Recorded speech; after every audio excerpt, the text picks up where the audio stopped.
I have some hair and I'm autistic. Coincidence? I think not. So yeah, I can't quite believe that I'm making this video. Basically, at Charlie Kirk's funeral service, Charlie Kirk being the right-wing political activist and influencer, friend of Trump's, who was recently shot and killed. But at his funeral service, Donald Trump announced that we may know the cause of autism and that he plans to reveal that today. I think I already know what they're going to say, and it's not vaccines. It's not much better. So yeah, I'm waiting for that to start. I feel really nervous while we wait for this to begin because it seems like they're taking their sweet time. It's supposed to have already started. I'll have a little look at what Trump said during the funeral service. It was Charlie who helped unite MAGA, and you know what MAHA is? That's right, Make America Healthy Again. And tomorrow we're going to have one of the biggest announcement, really medically, I think, in the history of our country. Ugh, it just makes me feel quite emotional that it's Make America Healthy Again and their main thing that they're targeting is autism. So autistic people immediately seen as not healthy. This is the biggest medical issue that we need to face. These are not healthy human beings. We're going to be doing it with Bobby and Oz and all of the professionals. I think you're going to find it to be amazing. I think we found an answer to autism. How about that? Autism. Tomorrow, we're going to be talking. Don't you feel a little bit like the people cheering there are probably the same people who watch Love on the Spectrum and go, oh, aren't they so cute? And I know it's probably the same people because it's literally their parents. It's literally the cast members' parents. I have this other video where I spoke about a lot of parents' opinions on RFK Jr. So it's not a stretch, I don't think, to say it's probably the same people. About autism, how it happens, so we won't let it happen anymore, and how to get at least somewhat better when you have it, so that parents can help their child, their beautiful child. Yeah, because only children can possibly be autistic. Again, we're doing Think of the Children. 20 years ago, 1 in 10,000 were born with autism. Okay, so the data from the CDC is 1 in 150. In the year 2000, it was 1 in 150. Year 2002, it was also 1 in 150. 2004, 1 in 125. We're now at data for 2022, which is the most recent data, 1 in 31. The most recent survey says 1 in 12. How bad is that? Yeah, how bad is that you can't get the data corrected? Is not 1 in 12, it's 1 in 31. That's for young boys, baby boys, but also girls a little bit better. It's about 1 in 20. So the current prevalence rate for boys is 49.2 per 1,000 among boys, and then it's 14.3 per 1,000 for girls. So it's more like 1 in 20 boys and 1 in 70 girls. Because obviously there was something really wrong, and we think we know what that is. It's going to be, I think it's going to be one of the most important news conferences I'll ever have, and I look so forward to it. It's like a celebrity announcing an album release, you know? And you know who else looked forward to it? Because he knew. I'd tell him a little bit about what was going on. Was Charlie. He would have been front row center, believe me. We'll be missing him tomorrow. It was such a big deal for him, too. Try and shoehorn Charlie Kirk back into there so it doesn't seem strange that we're mentioning this at the funeral service. But yeah, he's just been consistently getting the data on autism prevalence completely wrong since last December, at least, when I made this video. Back 25 years, autism was almost non-existent. It was, 1 out of 100,000. And now it's close to 1 out of 100. Nobody has thought to correct him. He hasn't thought to correct himself. I mean, he just doesn't care. It just needs to sound big and scary. I'm getting a headache. Maybe I should take some paracetamol. That is probably foreshadowing. I do actually feel like I need some, so I actually am going to take paracetamol. Oh, it looks like Donald Trump is walking in. There's a door opening.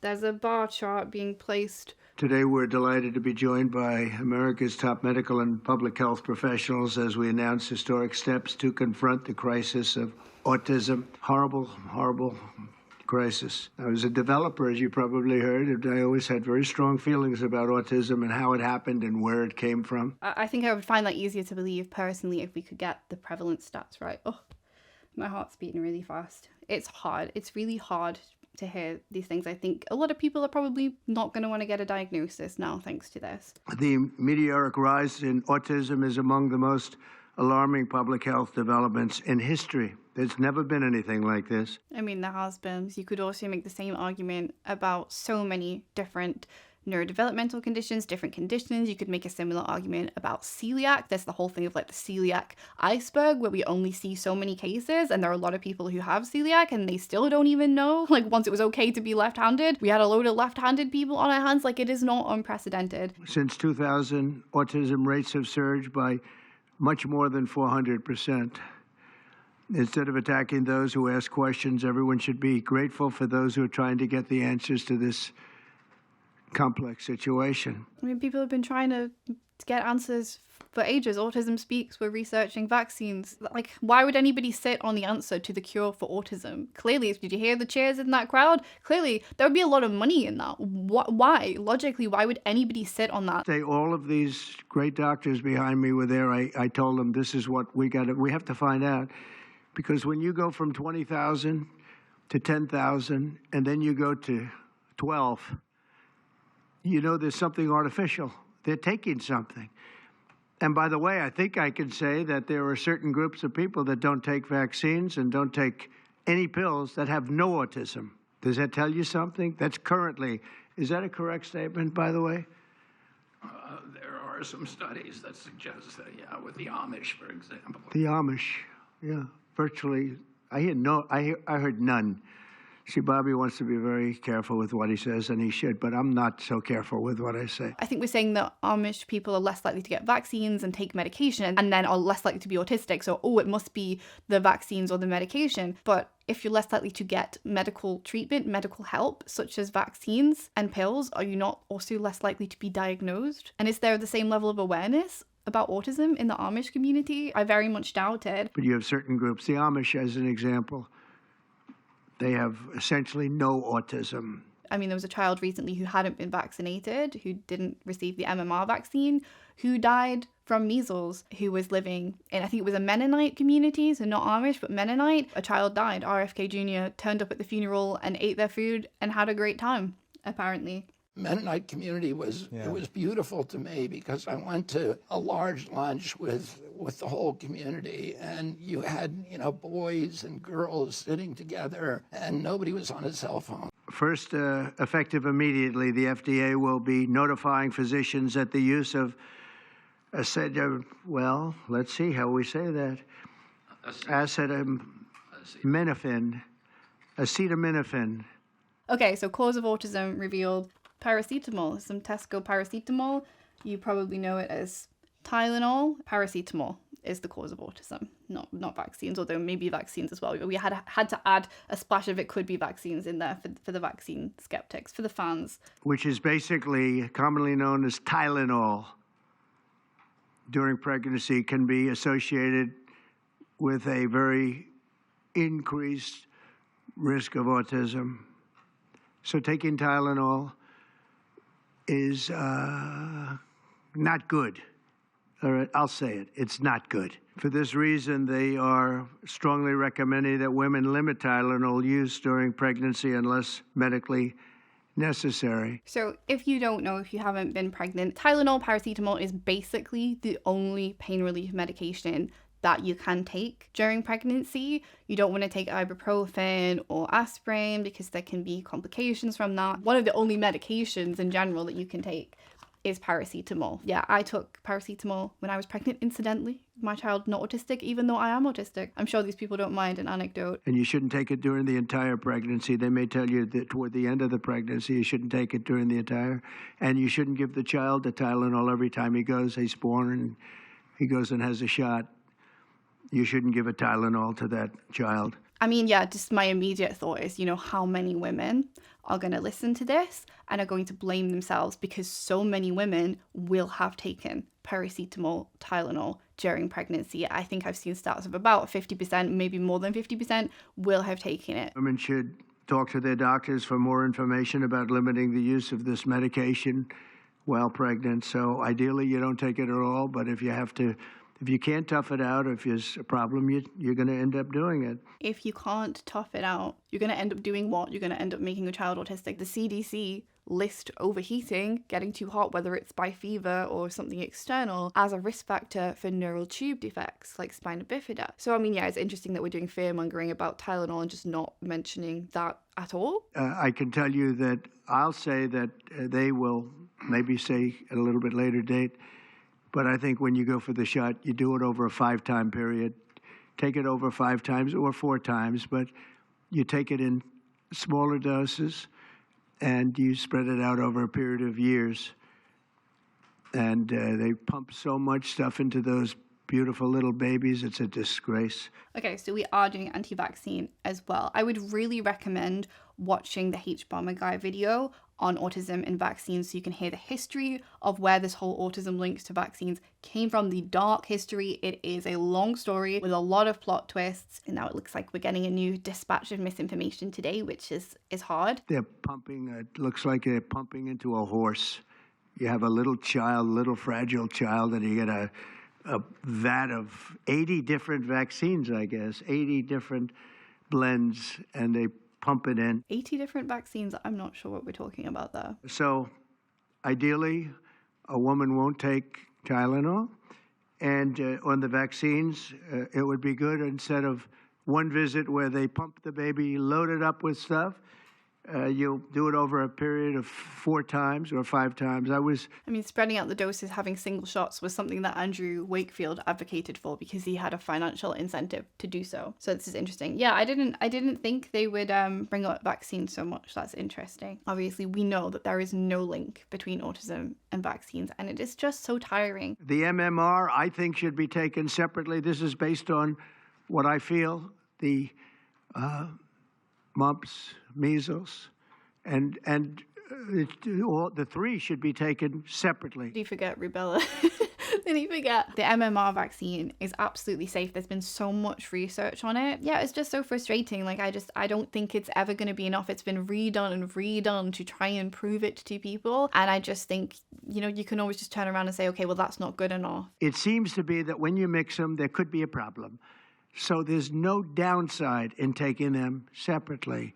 In fact, they think it's better, so let it be separate.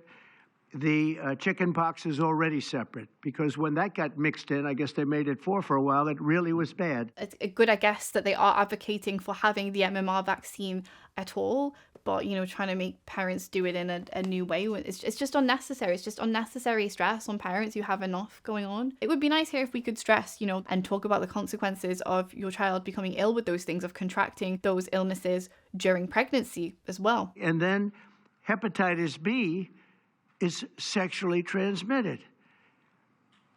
There's no reason to give a baby that's almost just born hepatitis B. Yeah, I mean, it just means a child is protected for life. I mean, it can pass through any bodily fluids and blood as well. So if you live with somebody in your household who has it, it could be passed on to you if you come into contact with blood for any reason. Something happens at school. Also, you might not know a mother's status, and it can be transmitted from mother to child at birth as well. It just makes sense to protect a child for life. So I would say wait till the baby is 12 years old and formed and take hepatitis B. And I think if you do those things, it's going to be a whole different, it's going to be a revolution in a positive sense in the country. Okay, but why? Like, what is the point? Do all of these things individually? Are we saying all of these different things? So it's Tylenol, it's the MMR being given as one, but single is fine. And then it's also hepatitis B. All of these things are the cause. They all have a causal link to autism. Finally, to help reach the ultimate goal of ending the autism fever, the NIH will be announcing 13 major grant awards from the Autism Data Science Initiatives. And to be honest with you, to me, that's the least important. It's not even a money thing at this point. There's so much money, but they have to do, and they have to move quickly.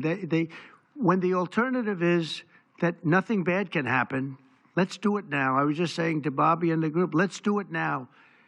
Nothing bad can happen. It can only good happen. It can only good happen. I guess we're talking about grants for research. I mean, money, yes, money could help these parents who are struggling, parents who are not getting enough respite care, parents who need to care for them full time and can't go back to work and are struggling financially. Money would be very, very helpful to them, actually.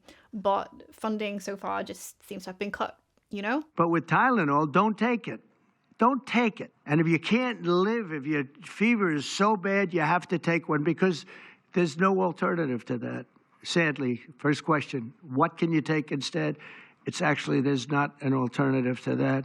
And as you know, other of the medicines are absolutely proven bad. I mean, they've been proven bad with the aspirins and the Advils. And yeah, I mean, are some pregnant people going to hear all this fear-mongering about Tylenol specifically and potentially go and take something that is proven to be bad? And I will say there are parts of the world that don't take Tylenol.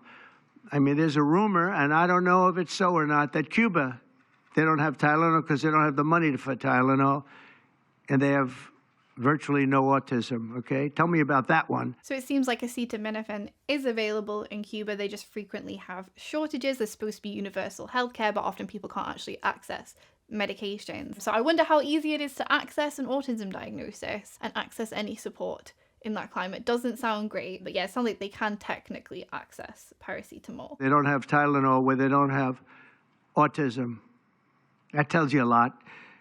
But I mean, if this is such a definitive cause, if we have found the cause and it is Tylenol and we can make statements like that, why are we talking about vaccines then? Yeah, I mean, it's going to be interesting to see what the legacy of this is going to be over the years now. And it's frustrating that we'll have to spend time as a community dismantling even more misinformation. And I want to say it right now. And you know, the way I look at it, don't take it.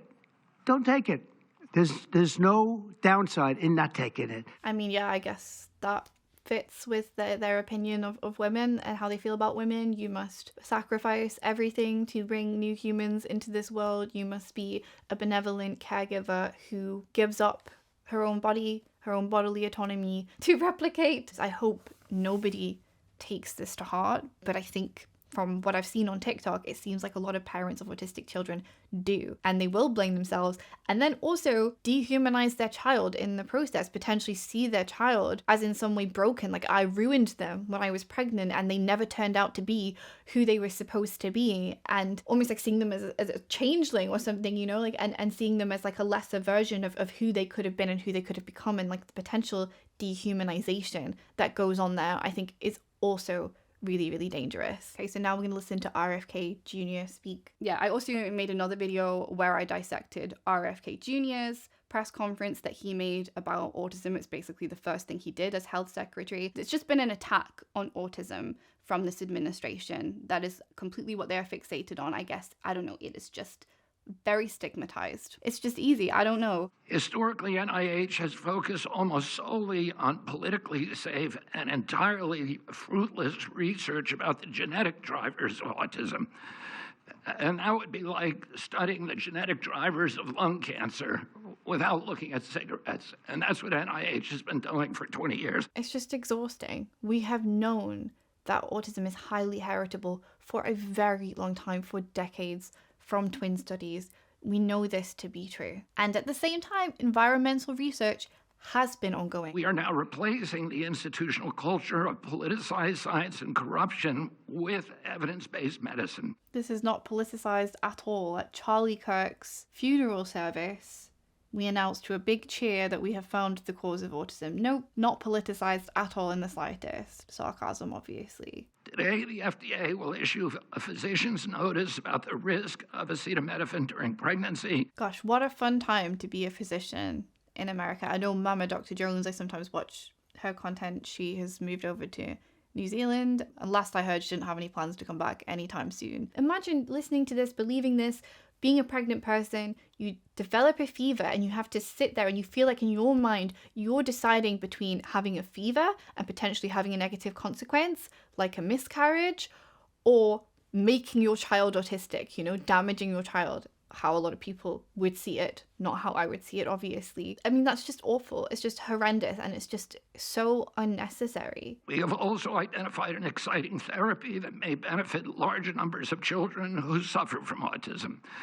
Peer-reviewed literature has documented that up to 60% of folate-deficient children with ASD and if improved verbal communications if given leucovorin. So yeah, that's what I thought the treatment they were going to recommend would be, leucovorin. That seems to be quite a popular one in the autism mom community. I've seen that quite a lot on TikTok. We expect this to be the first of many announcements over the coming years that deliver actionable information to parents on underlying cause of autism and the potential paths for prevention and reversal. Potential being the key word. We keep putting in potential maybe cause, but then also making definitive statements like you must not take Tylenol unless you are desperate. And you're going to have to sit there and think to yourself, can I tough this out? This fever that potentially has negative consequences for my child anyway. Can I tough this out, or am I going to take a Tylenol and put my child at risk? I feel like we should only be coming up to the podium like this if we have something to say, if we have an actual causal link. But unfortunately, a lot of people will hear this and take it as a causal link and won't understand the difference. So they know it doesn't matter. One area that we are closely examining, as the president mentioned, is vaccines. Some 40 to 70% of mothers who have children with autism believe that their child was injured by a vaccine. President Trump believes that we should be listening to these mothers instead of gaslighting and marginalizing them like prior administrations. I spoke about why that might be and why some parents think that vaccines cause their child to be autistic in the other video that I made recently. Some of our friends like to say that we should believe all women. Some of these same people have been silencing and demonizing these mothers for 3 decades. Goodness me, what a way to weaponize that phrase. That's really interesting that you choose to do that, particularly as numerous men that I see on screen here before me have sexual assault allegations against them. So that's interesting that you chose to do that. It's believe all women when it's convenient for me and convenient for my narrative. Because research on the potential link between autism and vaccines has been actively suppressed in the past. It will take time for an honest look at this topic by scientists. But I want to reassure the people in the autism community that we will be uncompromising and relentless in our search for answers. The autism community, not the autistic community, not autistic people. We don't speak as if there are any autistic adults, any autistic people who have opinions on this. And now we're at a point where like my opinion will probably be just discredited, completely written off, because it's like, oh, we're not talking about you, it doesn't apply to you because you're lower support needs. So basically, if you're an autistic person with good communication skills, you aren't allowed to communicate on this issue because you won't be deemed autistic enough as a result. And if you have very high support needs, you may not be able to communicate on these issues. So then what are you left with? The only people who are allowed to communicate are RFK Jr. and non-autistic parents of autistic children. And then that means that the autistic community, the autistic people, are silenced. The neurodiversity movement is silenced. As Bobby said, the NIH has invested a lot of money to study autism over the years, but the research has not produced the answers that families and parents of autistic children deserve, and autistic children themselves deserve. For too long, it's been taboo to ask some questions for fear the scientific work might reveal a politically incorrect answer. Has it ever been politically incorrect to talk about autism and vaccines? Like, yeah, okay, anti-vax has a bit of a stigma, but people have been talking about it. They've been talking about it the whole time. They've been researching it the whole time. It's not new. It just feels like we're fighting against this invisible enemy. We have been stopped from doing this research. And like, yeah, there's a reason why we haven't got to quick answers, because there aren't quick answers. It's very complicated. And is it not a bit of a red flag that we've suddenly got quick answers now? We now have data we cannot ignore. There's a very large study, the Boston Birth Cohort, with researchers that have, from Johns Hopkins, my former institution, and Boston University, found quote-unquote consistent associations between acetaminophen in pregnancy and autism.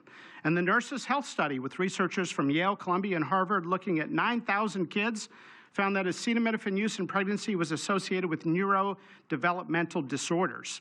And 4 weeks ago, a Mount Sinai Harvard study reviewed all the existing literature and found the overwhelming body of evidence points to an association. Okay, yeah, so they're talking about the study from August. They looked at 46 other papers. And actually a third of those 46 studies had either null or a negative association. Negative association meaning that acetaminophen had protective effects, and null being no significant link. The conclusion of this study begins with our analysis demonstrated evidence consistent with an association between exposure to acetaminophen during pregnancy and offspring with neurodevelopmental disorders, including ASD and ADHD. So they've lumped together all neurodevelopmental disorders. It's not just about autism. Though observational limitations preclude definitive causation. So they mean they cannot prove it causes autism or any neurodevelopmental condition. It's right there at the beginning of the conclusion of this study. So why we are telling people to tough it out and not take Tylenol, it doesn't really make any sense. It's a leap to get there for sure. They also do say within the study there's no way that they could guarantee that there weren't confounding factors. While studies adjusted for key confounders and used sensitivity analyses, unmeasured or residual confounding remains a potential source of bias. So yeah, basically they're saying there may have been other confounding factors, such as, why did these pregnant people take acetaminophen in the first place? Did they maybe have a fever? And again, this paper uses the kind of autism epidemic language and ignores the fact that there are many reasons why an autistic person, an autistic child, is way more likely to be diagnosed these days. I mean, we have people talking about autism on TikTok now, for goodness sake. So it says, as acetaminophen has become the recommended pain reliever for pregnant mothers, the rates of ADHD and ASD have increased 20-fold over the past decades. But correlation does not mean causation. Lots of things have changed in the last 20 years. That doesn't mean they cause autism. Has the internet caused autism? Have smartphones caused autism? As they said themselves, observational limitations preclude definitive causation. And this is another line from the conclusion of that study. While this association warrants caution, untreated maternal fever and pain pose risks such as neural tube defects and preterm birth, necessitating a balanced approach. I mean, so far has this sounded like a balanced approach? It has sounded like you need to tough it out, and Tylenol must be an absolute last resort if you're a really weak person, when you can't quite suffer through it. That's what I got from that. And interestingly, one of the authors of this study was proposed as an expert plaintiff witness in this lawsuit against acetaminophen manufacturers. RFK Jr. has tweeted quite a lot about this case, but the judge threw out this case in 2023 for being unscientific and for cherry picking, basically. The unstructured approach adopted by the plaintiff's experts permitted cherry picking, allowed a results-driven analysis, and obstructed the complexities, inconsistencies, and weaknesses in the underlying data. I mean, there are some other studies, this meta-analysis in 2021, they said they couldn't rule out that things like fever were not confounding factors. But there is this study which looked at over 2 million Swedish children, and according to their inclusion criteria, about 186,000 were exposed to acetaminophen. And they did find that rates of autism, ADHD, and intellectual disability were a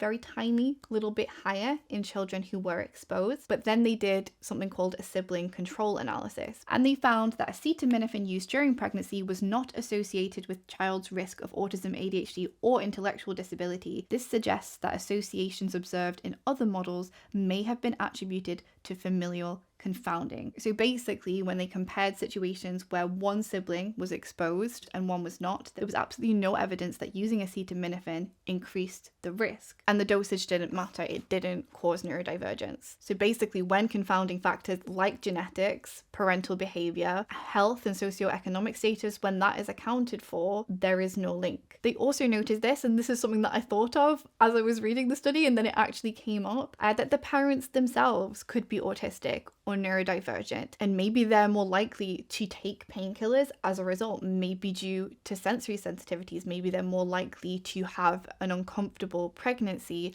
and end up taking acetaminophen. And they reference this other study which basically found that if parents have more autistic traits, they might experience more pain during pregnancy. And as I say, I did take it myself during pregnancy, and pregnancy honestly was a sensory hell. If you put me back in my pregnant self's body right now, I think I would scream. That would be a horror movie. It was not good. The things that you go through physically when you're pregnant, just this idea of telling people to tough it out for no reason, when there's no causal link, it just feels like such a fuck you. And then in the next breath we'll be like, why are people not having children? The birth rate is falling. It's like, have some respect, please. I would like to see Trump grow a human being within his body. They basically conclude that it is correlation, not causation, when you take into account the siblings. I mean, this is even mentioned within the limitations of this study. It's important to note that it's really hard to get accurate data on this. It is for so many environmental factors. How many people are recording? It's not going to necessarily be on your medical record that when you were pregnant,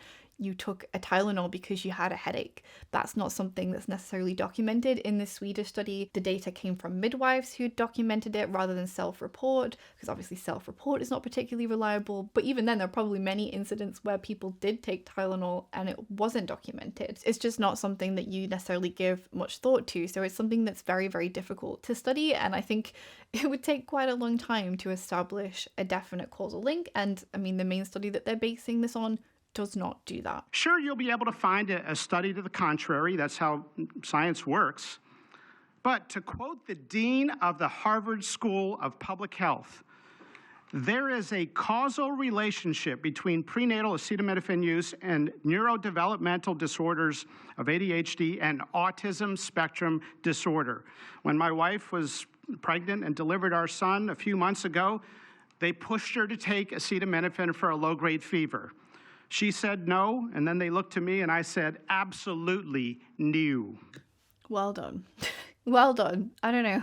Again, we have a duty to let doctors and the public know we are going to change the label to make it available. Hundreds of thousands of kids, in my opinion, will benefit. One study found that with kids with autism and chronic folate deficiency, 2/3 of kids with autism symptoms had improvement, and some marked improvement. Okay, so on the whole leucovorin thing, as I say, it's folinic acid. So it's typically given as a medication that prevents side effects of other medications, such as the immunosuppressant methotrexate. And the studies on leucovorin so far have been small, have been experimental, usually very short term. For example, there is this study, efficacy of oral folinic acid supplementation in children with autism spectrum disorder, a randomized double-blind placebo-controlled trial. But I mean, it was small. There were less than 40 children per group. It was very short-term follow-up, and it was based on symptom improvement, like these children seemed less autistic, and it was seen as statistically significant, but was that clinically significant? We don't know. Yeah, I mean, it's still very much preliminary and experimental at this stage. We shouldn't be announcing it at this scale, as this great treatment for autism. Mr. President, you told us to do what's medically right, to go bold, and not worry about the corporations and the lobbyists. So that's what we're here doing today. Thank you, Mr. President. It's all just like this very anti-establishment kind of vibe. Well, I don't know, you are the establishment. Next, I'm going to turn it over to some incredible mothers who are going to share more about their stories, and we're so grateful to have you here today.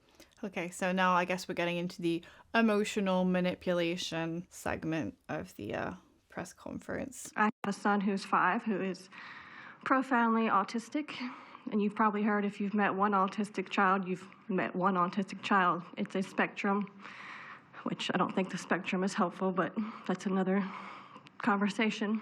I need to make a whole video at some point about profound autism, but it's a label that a lot of autistic advocates do not like. There is an organization called the National Council on Severe Autism, which is, potentially the new Autism Speaks. It's so interesting that these people say they don't think autism should be a spectrum. Basically, what they're saying is they think a lot of people are being diagnosed right now who are maybe like me, who don't seem autistic enough, who get the you don't look autistic thing. But they are quite happy to use the CDC data, to use the fact that the rate of diagnosis has increased over time as evidence for an autism epidemic, even though a large part of that increase is because lower support needs autistic people are being diagnosed and are being diagnosed younger. So it's like, are we autistic enough or are we not? We're only autistic enough when it's convenient. We're only allowed in the conversation when it's convenient. I think the new label of profound autism is very worrying. It's an attempt to divide the spectrum and say, okay, we're not talking about you, we're talking about profoundly autistic people. And I think it can very easily lead to more stigma for higher support needs autistic people. It's a way to say, oh, all of your little neurodiversity stuff, that doesn't actually apply to these profoundly autistic people. Hi, my name's Jackie. I'm also extremely grateful for the opportunity to be here and share my son's story. My son is Eddie. He's 11. He's on the opposite end of the spectrum from what Amanda just explained. He's considered high functioning. He was not always high functioning. He was nonverbal till the age 4. Yeah, I mean, that there illustrates one of the issues with profound autism. You know, would Eddie have been written off? Now he's considered high functioning, aka lower support needs, but it seems like as a child he may have been considered higher support needs. Autism is so complicated. It's a neurodevelopmental condition autistic people can go on to develop in so many different ways. You don't know what your autistic child's future is going to be. I think that is the danger with profound autism, is not recognizing somebody's strengths. Don't let them pump your baby up with the largest pile of stuff you've ever seen in your life going into the delicate little body of a baby. Even if it's 2 years, 3 years, 4 years, you just break it up into, I would say 5, but let's say 4 visits to the doctor instead of 1. I mean, it's just been very convenient. I think here we've been able to mention vaccines. We haven't made it entirely about vaccines in case that's off-putting to people. We've got a new enemy, which is Tylenol. And yeah, it's just going to make for some very snappy headlines. Everybody knows what it is. A lot of people have used it during pregnancy, so a lot of opportunities for people to now blame themselves for making their children autistic. And it's obviously just such a horrible, stigmatized way of looking at autism. Don't take Tylenol. Don't give Tylenol to the baby after the baby's born. Every time the baby gets a shot, the baby gets a shot. They say, here, take a cup of Tylenol. I've heard that for years. Take Tylenol. Don't take Tylenol. Don't have your baby take Tylenol. I don't know, our children are supposed to tough it out as well. Just tough it out, you know, teething, tough it out. Now, Tylenol is fine for people that aren't pregnant, that aren't in the situation that we're talking about, one very specific situation. If you're pregnant, don't take Tylenol. One very specific situation that lasts for 9 months. Break up your visits to the doctors. Break them up. Do it in 5 if you can. Now, it's inconvenient. It's inconvenient. Oh, you're going to have to go back another year later. You're going to go back. Yeah, it's inconvenient and people might not do it. Just break it up. Break it up because it's too much liquid. Because it's too much liquid. That's the problem. Don't drink water. Only take 1 sip if you absolutely need to drink water. Then you give that to a little kid. I mean, I can tell you that I had a woman who worked for me, a beautiful, wonderful woman, worked in Trump Tower, and she had the most perfect child, beautiful, just perfect. And I remember this little blonde-haired boy running around the lobby of Trump Tower, so healthy and so vibrant. And I said, that's great. And one day I came in and she was crying, her eyes out, behind the counter. She worked at the front desk. She was crying her eyes out. I've never, as much as I've ever seen anyone distraught, she was. I said, are you okay? What happened? My boy, I've lost my boy. What does that mean, your boy? My boy, you know him, sir. You've seen him grow up. He was so beautiful. And I took him for a vaccine, sir. And he developed this unbelievable, I think she said 107, 108. You know, it goes well beyond when this happens. It goes up to 106, 107, 108. You know, we hear 105 and you're in trouble, but it just goes up to a level that you never hear about, but it goes up very high. And it's fried. They get fried. I mean, saying things like they get fried. And I mean, obviously, we've got all this language of him being perfect and beautiful before, because I guess he was not autistic or whatever he's going to say happened to this child as a result of vaccines. So implying that you can't be a beautiful boy, a beautiful child if you are autistic. Using this language like fried. He was fried. Is that not going to put people off getting vaccines completely? And is that not extremely dangerous? And I've lost him, sir. He's gone. And then I saw the boy. It was so tragic to see. That was the following day. That was the following day after the vaccine. And I've seen it 2 other times, and I think 3 other times, but 2 other times, where they go to the doctor and they get the vaccine, they get the shot. The kid is, badly hurt.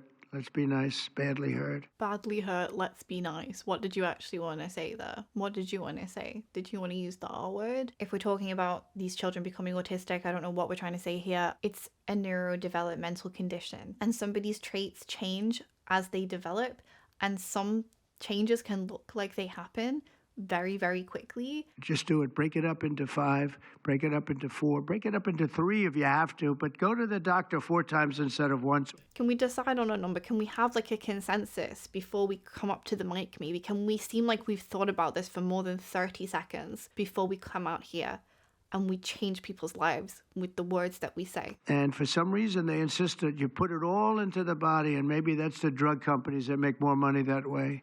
Maybe it's the doctors because they don't want to be, doing this so much. Maybe it's the doctors. They get maybe more money. Who the hell knows what it is? The poor doctors. Now the doctors are lazy, so they'd rather just do as many shots as they can in one day. Cram them all in, get them in on a conveyor belt. Is that cheaper in America to split it into more visits? Doesn't sound like it would be cheaper.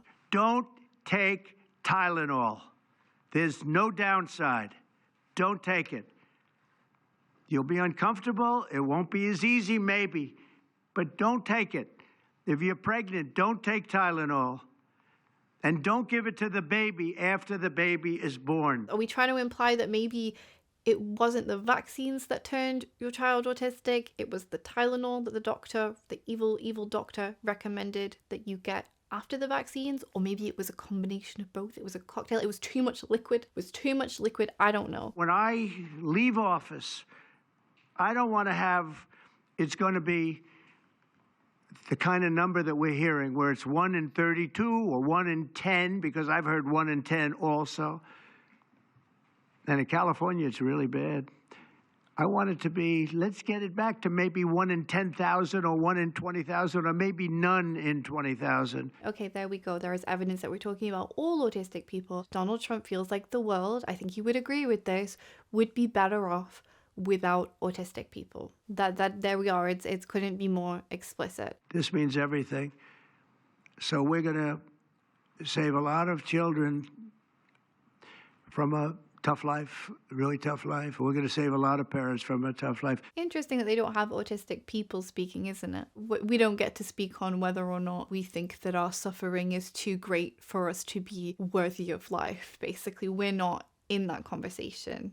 And if you're an autistic person who can communicate, then you're deemed not autistic enough, but then you'll still get included in the stats to make it look big and scary. Okay, how about a few questions? Let's just make it on this subject. This is so beyond as a subject that I'd rather not talk about, some nonsense on the economy. I have one on your announcement, one on vaccines that's also related. Yes. Why do you think we haven't heard more previously about the tie to autism and acetaminophen? Nobody knows. I don't know. That's easy. That's easy. I wish I could just sit here and go, nobody knows. Nobody knows. When you say it, you get attacked. I was saying something similar, not as strongly, because now facts are on our side. But I was saying it with Bobby 20 years ago, and I was attacked. I said, whoa, what was that all about? I had no idea. You were attacked for saying Tylenol causes autism 20 years ago? I mean, I doubt it. I doubt it. Mr. President, I'm curious, as you look at the trend lines, yeah, how much of this is the causation of acetaminophen and how much is sort of better diagnosis, doctors, researchers having a better understanding of what is on the autism spectrum? Do you want to do that? Sure, go ahead, Ron. That's one of the canards that has been promoted by the industry for many years, that it's changed diagnostic criteria, better recognition. But there's been study after study done of that completely debunks that. One of them by the Mind Institute at UC Davis, University of California. But also it's just common sense. It's just common sense. Yeah, I unpacked all of what he's saying here in the other video. Just common sense that it must be Tylenol, and also vaccines, and also hepatitis B and chickenpox and MMR. Thank you, Mr. President. I was hoping that you could clear up confusion for moms and dads across America, many of whom voted for you. There's a statement that was put out by the American College of Obstetricians and Gynecologists, and in their statement, they write, acetaminophen remains a safe, trusted option for pain relief during pregnancy, and that's at odds with what you said and with what many of the experts say. How do you clear up this confusion? That's the establishment. They're funded by lots of different groups. What can you do? Because this just helps their rhetoric of like anti-establishment. There's just like nothing you can say to push back against this at this point, and it just feels like banging your head against a wall. I mean, that whole video I made about RFK Jr. felt like banging my head against a wall for a week. But here's the thing, there's no downside to doing, other than a mother will have to, as I say, tough it out a little bit. There's no downside to doing this. It's not like, oh, if you do this, you're going to die. My fucking God, they really hate women. They really do not give a shit. There's no downside to going over a 4-year or a 5-year period or a 3-year period, or even if you space them out for 6 months, you space it out. There's no downside. The downside is that it's pointless and it's a waste of time. And as Trump implied, people might kind of not be bothered to go back for further doses. It makes it harder for people. It increases friction. People might, struggle to get to the doctors, to travel to the doctors. More children might end up not completing the full course, might not end up fully protected against these very, very serious diseases. Everything I said, there's no downside to doing it. It can only be good.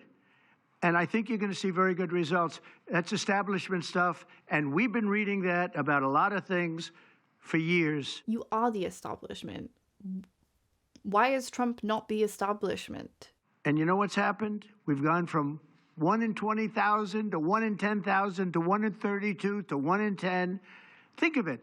1 in 10 or 12 or 1 in 31. Think of it. We've gone to 1 in 10 out of his arse, out of nowhere. 1 in 10 has materialized. My question is about leucovorin. You mentioned that as part of your plan.